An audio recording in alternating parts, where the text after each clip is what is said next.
England are through to the round of 16 of the World Cup, but their 2-1 win over DR Congo was far from pretty. DR Congo didn't set up in their expected 5-3-2 formation, but remained dangerous out wide and on the counter, scoring from a switch of play just 7 minutes into the game. England struggled to break down DR Congo's low block and didn't even manage a touch in their penalty area until the 26th minute. In the end though, the Three Lions found a way through thanks to substitute Anthony Gordon, who set up both of Harry Kane's goals. So why did the game unfold in the way that it did? Let's head over to the tactics board and find out. Okay, so out of possession, England set up in a 4-4-2. That's important because Jude Bellingham and Harry Kane were leading the press, but nothing was really going on behind them. And that's where a lot of the issues come in, because the press is so disjointed, and that's why we look so out of place when we don't have the ball, because two players are pressing, they're leading it, and nothing else is happening behind them. Players are ball watching, following what's going on, and not actually performing their role when England don't have the ball. So what happens as a result of a poor press and being disjointed is that it's easy to play through. So what happens here is that a long ball is just played over the top. Because this back line is so disjointed, players can make these runs because they know they're not being picked up. Okay, so this run is made just down here. Jed Spence follows in, so he's not actually watching what's going on behind him, he's following in to mark Wan-Bissaka. And as a result, there's a free man at the back post who obviously goes on to score. So if we progress that image along, you can see it happening. So as you can see here, very strange what's happened with Gehi and Konza, who are in no man's land. What Jed Spence has done is he's actually come over to pick up Wan-Bissaka because Konza and Gehi aren't there marking their man. And as a result, this run is being made cross, and we know the rest. Pickford, in my opinion, should have done better, but obviously you have to place some blame on the defence as well. Jed Spence has done exactly what Reece James did against Croatia, just ball watching and then eventually getting drawn in, leaving his own man free. But like I said, where are Konza and Gehi? What are they doing all the way back there? So the graphic on screen now is how things looked at half time, but a lot of these numbers came after the first hydration break. England didn't have a touch in DR Congo's penalty area until the 26th minute. And at the hydration break, the possession split was 55-45 in favour of England. Now, while that might sound good, it's not at all, because it's totally going against what we thought might happen, which was England to dominate the ball. They've got the second highest average possession throughout the tournament so far, with 65.9%, whereas DR Congo are totally on the other end of that spectrum, averaging quite a low possession per 90. I think they are in the high 30s mark, so for them to enjoy a lot more of the ball and England to struggle to even get into their opposition's penalty area after almost half an hour was really, really poor. Only Spain, England and Argentina conceded less XG than DR Congo ahead of the match, so they were always going to be difficult defensively, but for them to enjoy a lot more of the ball than we were expecting and head into half-time 1 goal up was really, really surprising, and England only had themselves to blame. It's important to note and applaud DR Congo's goalkeeper, Lionel Mpassi, who was absolutely superb during the game. I think England had 5 big chances and missed all 5, and a lot of that was through his saves. He made 5 saves throughout the match and was outstanding. And in this example, this wasn't even Bellingham's best header, but this was a really lovely ball played into a really dangerous area by Declan Rice. Jude Bellingham makes the perfect run, holds his run really well, gets there at the perfect time, and it was just a good save from Mpassi. And he continued to make even better saves. There was a glancing header from Bellingham, which was probably the better opportunity, and he got down really well again to make that save. I made the point against Ghana that I disagreed with the fact that English media purely jump onto England and how poor they were without actually giving plaudits to the people who played well. So Ghana's approach was excellent, and it didn't get nearly as much praise as it should have done, because it's England and because they should have found a way through. And I want to do the same thing here. I want to put a highlight on Mpassi, who, although he was on the losing side, and although there'll be a lot of stick towards England for making it as difficult as they did, he was superb, and England probably could have had 4 or 5 if it weren't for a couple of his excellent saves. One positive that I believe England can take from this is that the wingers were far more direct. I think I've seen Madueke and Rashford getting a bit of stick, and I do think it's unfair. Whilst the final product by way of crosses weren't always there, they were both far more direct and opted to go down the byline a lot more, and you could see just how successful that was. So just here, Madueke goes down here and then continues down the byline before cutting it back. And that's the whole aim of what Tuchel wants England to do. Get wingers into 1v1 situations where they can attack a fullback and then create high XG opportunities. With that cutback, you are then putting your other attackers in a situation where they've got a really good opportunity to find the back of the net. And that's exactly what happened here. So Madueke beats his man, continues down the byline and cuts it back, which we'll see in the next image. So Madueke continued his run. He is now here, played the cutback, it bounced up a little bit before eventually falling to Marcus Rashford, who unfortunately shot straight at Aaron Wan-Bissaka, who got back and read it really well. But it was a good chance, and potentially Rashford should have done a bit better. But the key point I'm trying to make here with this situation was that England were far more successful going down the byline and cutting in, recycling play and waiting for the perfect opportunity. Take your man on, ask the question. DR Congo defenders here, they're totally stranded. There's a big group of them here who can't do anything about what Marcus Rashford's about to do. Fortunately for them, Aaron Wan-Bissaka was there to clear the danger, but that's all come from Madueke being a bit braver, taking on his man, and then finding the empty player at the back post. This needs to happen a lot more, especially against Mexico. What I didn't like, and what I had a big issue with in regards to England out of possession, was the laziness. So as we mentioned, it's a 4-4-2 out of possession, with Bellingham and Kane seemingly leading the press. What I'm going to do is I'm going to draw where the players that are actually in those banks of 4 actually are. So, excluding the switch that Elliot Anderson and Ezri Konsa make, because Konsa's come out to put pressure on. But, for example, we've got our back 4 here. Our 2 wide players that are supposed to be part of the 4 are all the way up there. Then we've got our front 2 here. So, if I just remove all that, and now we're looking at Bellingham and Kane, who are supposed to be leading the press. The attackers got past and they're walking, they're watching.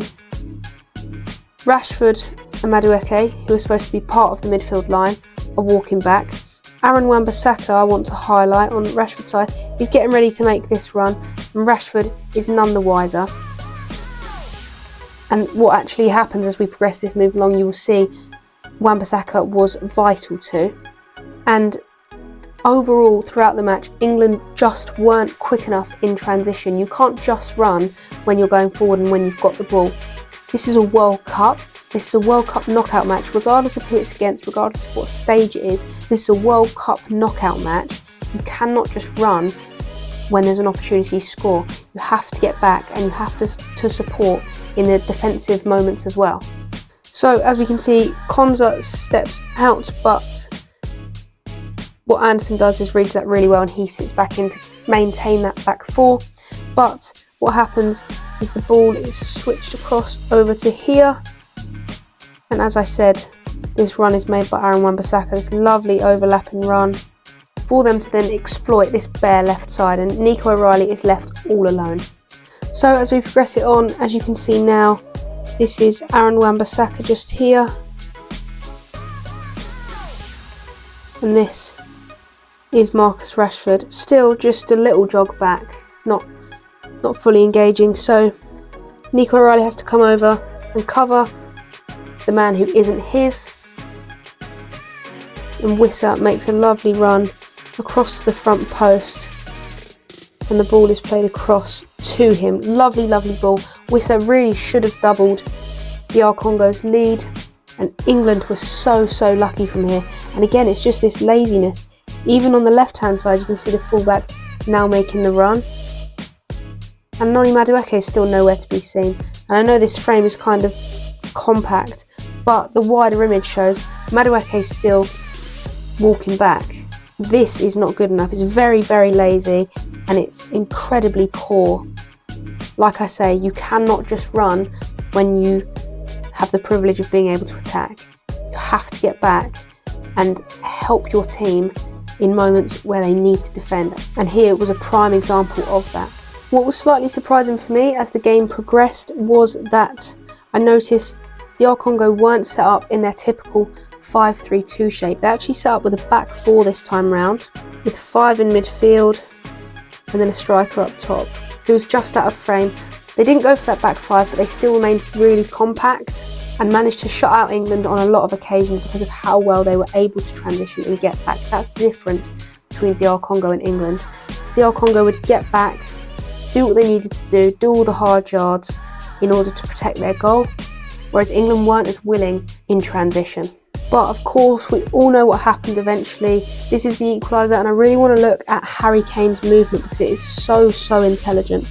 So I'm just going to highlight him. He is just here, okay, being marked, perfect. Right, so what Harry Kane wants is space centrally just here. But if he takes up that space, his defender will follow. So what he does is he just makes a little run over to here. Just not even that far, maybe a yard, just drops the shoulder and goes this way, okay? When the cross is played in by Anthony Gordon, he then shifts. As he sees Anthony Gordon lining up to make the cross, he shifts towards the right, towards the back post, and that drags his defender across with him. And as we progress this image along, you can see now that that space is all clear for him to go and exploit. The defender has been dragged over this way, and now Harry Kane can run back into that space, and essentially it's not, well, it was a free header. I was going to say it wasn't, but it was. He managed to get half a yard over his marker and just put it across goal, and it was a superb header. But what was even more impressive was that movement, and that is the difference between good strikers and top strikers like Harry Kane. As Anthony Gordon's pulling his foot back to make that cross, he's thinking, right, I need to go this way so that I can make space where I actually want to be. Credit to Anthony Gordon as well. I think that the starting wingers in Madueke and Rashford were good at getting down the byline and being more direct 1v1, but the final pass in terms of their cross was just a bit off the mark, and Gordon's final balls proved to be spot on. And we speak about intelligent movement from Kane, and he does it again in this second goal. A very different situation here because he's got the ball at feet and he's got to allow himself to find the angle to get a shot off. So yeah, very different situation, but again, super intelligent in the way in which he did it. So as you can see, he is surrounded when he receives the ball by 6 DR Congo players. I know some of them are further away than others, but there's almost this circle that's formed around him of 6 DR Congo players. And what's really impressive here is the way he uses his body to take those players out of the game. So he knows he can't turn because he's already scanned and he can see he's got a player behind him. So he can't turn onto his left foot and then take the shot across that way. So he knows he has to take it on his back foot and guide it so that he can then take it on his right. So his first touch takes him that way, which is perfect. What the second touch does is takes the rest of those players totally out of the game so that he can get his shot off. So as I said, he knows he can't turn, but he can see the angle. Even from here, a player like Kane will know and will see that he's got this space here to shoot into, where this line is on the goal line that I've drawn. So he just has to create that angle, because once he gets that angle, there is actually a lot of the goal to shoot at because of Mpassi's positioning. Kane takes a slight pause, so he takes this first touch, and before he takes his second touch, he just waits. And the reason he does this is to draw these players in. So he takes a slight pause, and as soon as they come in, that's when he takes his touch. And as we progress this along, you'll see why he did that. So hopefully here it's a little bit clearer. He's taken that touch now, And what he's done by pausing and allowing them to rush in before he's taken his touch from here to here is that now they're behind him, so they know they can't foul. You can even see this player here, he's got his hands like this because he knows he can't foul now because he's been taken out of the game. So they've all got drawn in, he's taken the touch beyond them, got his arm out, and now they're all behind him. So from going from 6 players surrounding him to now just 1 near him, but he's got enough, again, he's got that half a yard, which is just enough to be able to get his shot off. And now you can see plenty of space across that goal line to get a shot off, and a thumping shot it was.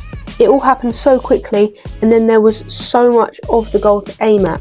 And if you're looking at this now, and you've got Harry Kane with all that space to shoot at, this is a really favourable chance from a situation that was far from favourable just 1 second earlier.